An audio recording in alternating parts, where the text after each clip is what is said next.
Walter Isaacson, who spent 2 years shadowing Elon Musk and then writing a biography, has some thoughts about Tesla's 1010 Autonomy event. This week, OpenAI eclipsing xAI in the fundraising race in artificial intelligence, raising $6.6 billion, surpassing the $6 billion that was just raised by Elon Musk's xAI back in May. Joining us right now to discuss what is turning out to be quite the AI tech race and so much more is Walter Isaacson. He is the author of Elon Musk. He's also a Perella Weinberg advisor, partner, a Tulane professor, and importantly, a CNBC contributor. It's nice to see you. And friend of Andrew. Yeah. And I'm very happy to say. And Becky. Friend of Squawks. Friend of Bill. Walter, what do you make of this race, where you see OpenAI, which seems to be clearly, I think, in the lead relative to everybody else, but you may think that everybody's very, very close to each other, and then xAI, which, by the way, at least by my eyes, has actually caught up or gotten very close very, very quickly. Yes. Fair observation from Andrew here. xAI, Musk's AI startup, was late to the party and has made a stunning amount of progress in a ridiculously short period of time. Probably not fair to say that xAI has overtaken OpenAI's LLM yet, but it appears that that is only a matter of time. The stunning progress from company being founded to nipping at the heels of the industry's best LLMs, an incredible feat. But even more insane is how quickly xAI's Memphis supercluster named Colossus came online. Apparently it took just 19 days, which is a world record. And Musk-led companies have a history of getting shit done significantly faster and more affordably than anyone else. It's going to be a very interesting next few months and years. xAI has caught up very much, and I saw Musk and Sam Altman together about a week ago. And there's, of course, a large bit of tension that goes back 4 or 5 years when they both started OpenAI, and now Sam is taking OpenAI and making it no longer open and no longer not for profit. And also telling people, if you invest in us, we don't want you to invest in others. What will be interesting is the script getting flipped a bit next week, October 10th, when Elon introduces Robotaxi and things that operate in the real world. When Musk bought Twitter, he got this huge data feed of a billion tweets a day. When he has Tesla, he has 1 billion frames from cars every day. That's the data. The big thing you need is the data set to train on, and the big next leap is real-world AI, cars that drive themselves, robots that walk. Walter's absolutely nailed it here. The data stream from X, an absolute goldmine for training language and video and image generation models. It's the largest and most up-to-date real-time data feed on Earth. Brilliant for language, brilliant for video, brilliant for images. But not at all useful for training robots, either four-wheeled robots or bipedal or any other form, to operate in the real world. For that, you need real-world data. And whereas any AI startup, as long as they have the resources for the training compute, and can license data and or just scrape the open internet for language, e.g. making a language model, as long as you've got enough resources, not a problem, it's just a matter of time. There's no equivalent data source, the internet, for the real world. So Walter pointing out here, the two necessary ingredients for useful real-world AI, language, which obviously is useful to be able to interact, right? Ask questions, give commands, and so on. That's only one piece of the puzzle. You must also have the real-world capabilities. And while it was easy, so to speak, for xAI to catch up to the rest of the industry in language models, I struggle to see a way that any company is going to be able to catch up to Tesla with real-world AI capabilities unless they have the real-world data stream that Tesla exclusively currently has. And I don't think people have recognized this yet. There's still a lot of dingbats today who think, and they're wrong, by the way, just want to make sure you know they are absolutely wrong, but companies are miraculously, magically, and almost instantaneously going to solve autonomy in a generalized manner just after Tesla. With what data, you idiot? One of the questions becomes how xAI is going to be integrated or not into the development efforts of these other products. And let me tell you one thing about Tesla, Elon Musk is that he tries to integrate everything. He's not going to set up walls and silos, even though Tesla's publicly traded, xAI. Well, that's what I was going to ask. So there's going to be an investor class that's in xAI, as we know. There's an investor class that's in Tesla. There's another investor class that's in SpaceX. Look, when he took over Twitter, he brought engineers from Tesla and other companies to help build the AI there. He blurs those lines. Plus, he even has Neuralink, the company that's implanting chips in the brain. So if you're wondering, is he going to bring all these things together? My guess is, my answer is a question yes. about just the ability for him to advance as quickly as he has. I mean, literally, there was no true AI effort in terms of inside XAI that didn't exist a year ago. I remember he, called me to, Austin, Texas, and sitting in the back of, by a swimming pool in a house somebody had rented. He's telling me, I'm going to start from scratch an AI company because I don't trust Sam Altman. So how much, though, is this a business that is just a function of processing power? If you have enough money to buy enough chips and you can get NVIDIA to give them to you or to sell them to you, that you can be not just a player in this game, but be one of the top tier players. How much is it that versus the alchemy, the sort of software talent, the engineering talent to be able to write algorithms? And how is it possible that in a year or less, this group has managed to do it while Google, which was clearly at the, they were the vanguard of all this at the beginning.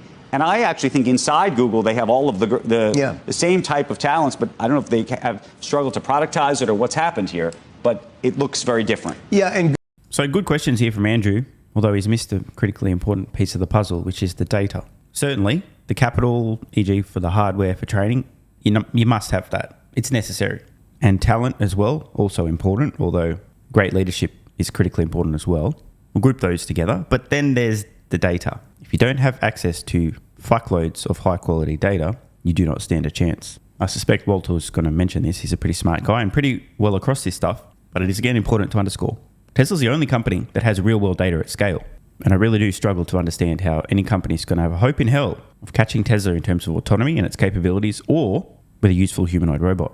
Google, you have Google DeepMind. They do Gemini. And it's Demis Hassabis, who is, in my opinion, the greatest mind at the moment looking at AI. But you're right. At the moment, Gemini is not racing ahead of Anthropic or XAI or OpenAI. I think that part of it is Musk was very smart and good at getting NVIDIA chips, getting CPUs. That's one of the gating factors. He's creating his own chip, which is taking a longer time, a Dojo chip, which is going to do visual data. So and once again, you saw that blurring of the lines. He was getting some of the NVIDIA chips for, I think, Tesla, and then he was moving it to XAI. But his plan is not to be open either, by the way. No. Right. So this whole idea of, he can be frustrated or upset that he thinks that OpenAI is not open, but he's building his own closed system too. Of total consistency. Is it about who controls it? And do you have more faith in Elon Musk controlling it than Sam Altman? I mean, from a very elevated perspective, having watched Musk very up close for a couple of years, I'm going to say something that you might think is naive, but I really believe it, which is he has certain missions he's had his whole life. He read Isaac Asimov. He read the Robot series. He thought the robots might turn on us. I have to come in and save us from hostile AI. I have to make us multiplanetary. Do you think he will? I believe you 100% on his idea of a mission. I think that's who he is. I always think after, at the very beginning, I think, man, this is definitely starting an AI company, buying Twitter. No, I just mean, do you believe him? Do you think AI is safer in his hands than in Sam Altman's hands? I don't. No, I don't know. I wouldn't make that judgment. I'm sorry not to give you a snap answer here, but that's It's a complex question. Here's the real question of what he believes. Extremely weak answer from Walter there. Extremely weak. And I think he knows the answer, he just doesn't want to say it. Isaacson has just finished explaining that Musk is very mission-driven, coming from a good place, e.g. save humanity, has a history of being in line with that mission, a long track record. He spent 2 years shadowing the guy, right? Meanwhile, Sam Altman, with a history of saying one thing and then doing another. If you had to take a guess, in terms of probabilities, it's probably more likely that artificial superintelligence, all other things being equal, of course you can't know for sure, but AGI being developed by somebody who's trying to help humanity, has been consistent for decades, been concerned about AI issues, literally involved in early funding of OpenAI to avoid AI doomsday scenarios, and then decides to start his own AI company after, quote, OpenAI completely flipped on its mission and became closed source and for profit, the polar opposite of what it was founded to be. investing a huge amount of time, capital, and mental pain, trying to, once again, execute on the original mission of OpenAI because OpenAI flipped. I mean, call me crazy, but I'd probably suggest if you had to bet, AI is probably going to be safer in those hands than in the hands of somebody leading a company who's said one thing and done another and completely flipped on everything. Oh, and is now getting a massive stake in OpenAI after previously explaining how I'm just doing it because I love it, Senator. I don't have any equity. I only get enough compensation for health insurance. Also being spotted driving around in his multi-million dollar sports car. But hey, maybe I'm just a deluded Elon fanboy. Versus other, is that the more AIs you have, does that make it safer? If there's 12 companies, 20 companies competing AIs, does that make it safer? Or is it better to be concentrated in the hands of a few, like so Google, he's like Lena Khan. OpenAI? And Musk believes the more is the merrier because they'll check each other. That's a very good point. That's a very important point. Now, obviously, that is an important point. The more, the better. And we can look to some recent examples of this.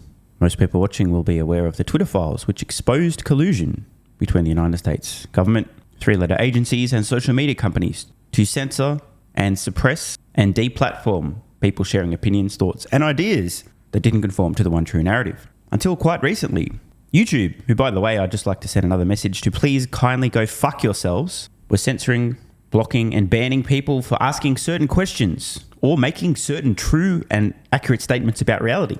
Then suddenly, big bad billionaire Elon comes along, buys Twitter, renames it to X, and suddenly people are freely allowed to share their thoughts, their opinions, and their ideas. And suddenly, YouTube, who I still want to remind to go fuck themselves, decide to start reversing some of their insane policies, allowing people to, in fact, ask certain questions that previously were bannable offences, and to make statements that were previously bannable offences. There's no doubt, if Musk did not purchase X, there would have been no policy changes at YouTube.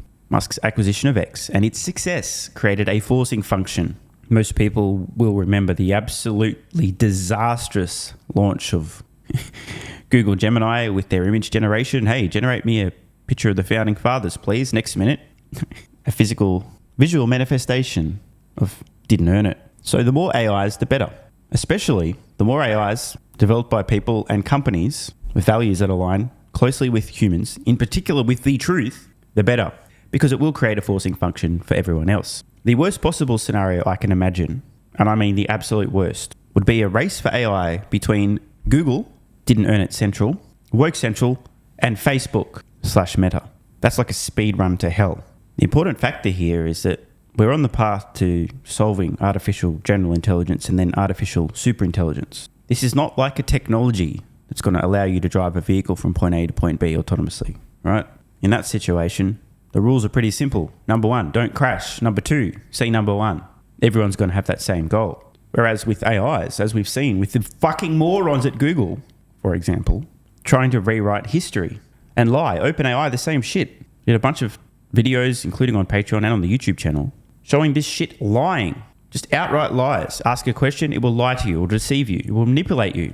One of the early demonstrations I did with OpenAI, asked it to pretend it's a stand-up comedian and make some sexist jokes about men. Had no problems doing that. Now do it about women. Oh, I can't do that. That might be offensive. Oh, really? Now, why did that happen?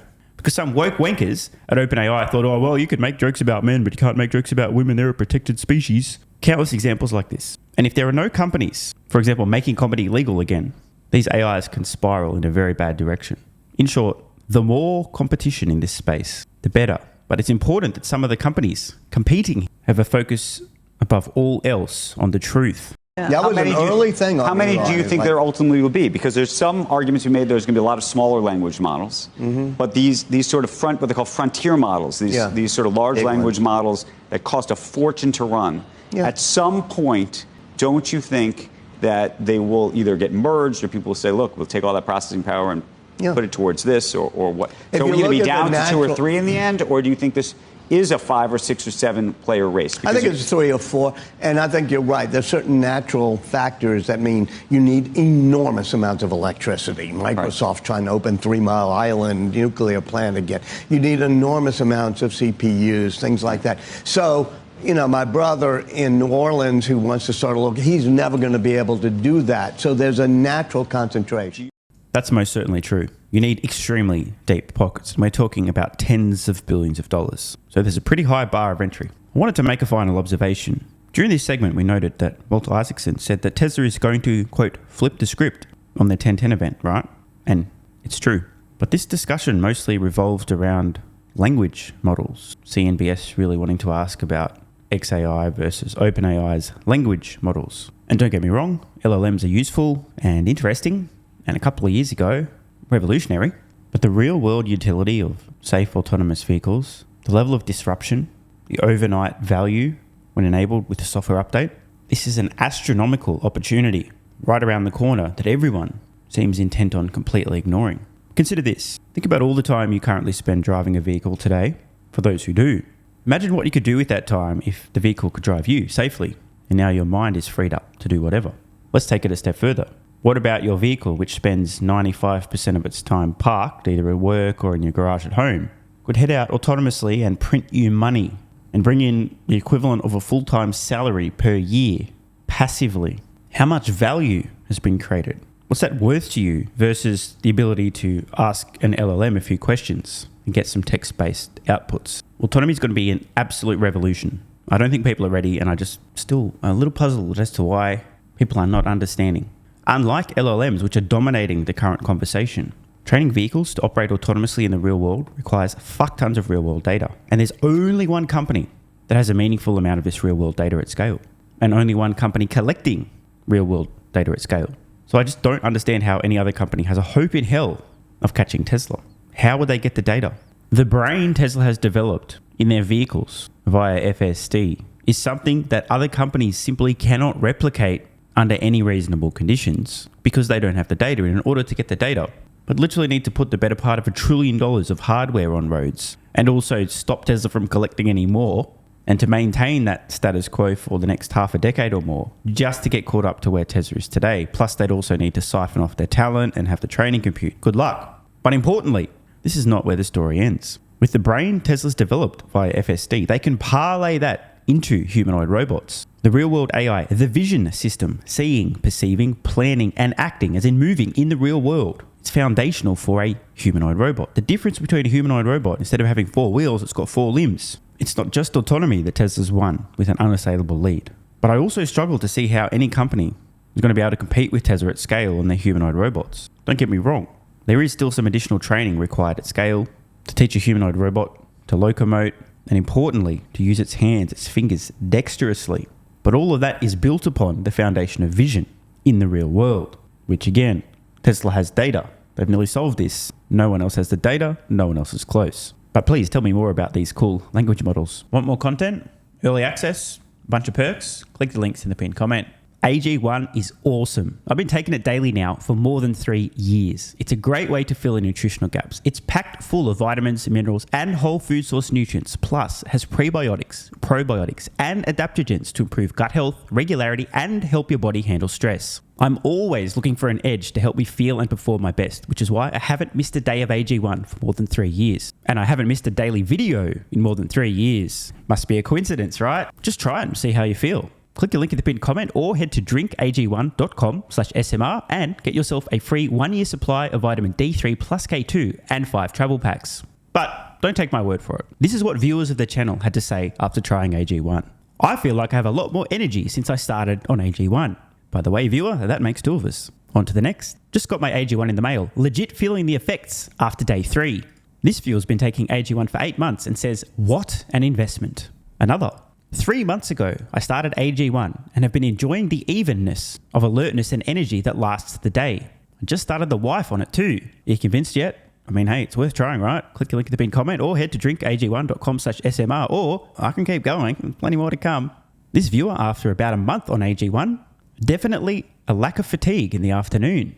Pleasant side effect is that my coffee intake has imploded and is almost down to 0. One more? Yeah, why not? I honestly feel younger and will be continuing to use AG1. This stuff really is crazy good. I didn't think it would be, but this stuff is awesome. It really is what everyone is saying. One more? Don't mind if I do. I've just received my 3rd month supply. I've drank it every day. I have so much energy throughout most of the day. I'm productive, started a new business, started socializing, refurbished a boat. It's no coincidence. Thank you for your persistence, your integrity, and your insights. Now look, These are not my words. These are not my testimonials. This is what you guys and girls are saying. Maybe it's 100% placebo effect. But even if that's the case, I think it's money well spent. Click the link in the pinned comment or head to drinkag1.com/SMR and get yourself a free 1-year supply of vitamin D3 plus K2 and 5 travel packs. If you're still skeptical, hey, I don't blame you. Everyone on the planet seems to be promoting AG1 now, but guess what? They weren't nearly 3 years ago when I had this to say privately to my Patreon audience before there was a relationship, when I was asked about what I was doing for my health, energy, and so on. Just sharing my genuine, honest thoughts about a product I'd recently discovered that was at the time called Athletic Greens, now AG1. If I could only recommend one supplement to take, Athletic Greens, and I'm not getting paid to say this, Athletic Greens is a fucking game changer. I cannot believe how effective this is. No longer having a lack of energy in the afternoons. It's fucking amazing. There's only one thing to recommend, seriously. Try Athletic Greens. You won't go back. So obviously, just like Elon Musk is a liar, a fraud, a con man, a scammer, a fake engineer, and Tesla's going bankrupt, you shouldn't trust that guy from about 3 years ago who, without any financial incentive, was promoting this product to his audience on Patreon when they were asking about health and what he's doing for supplements.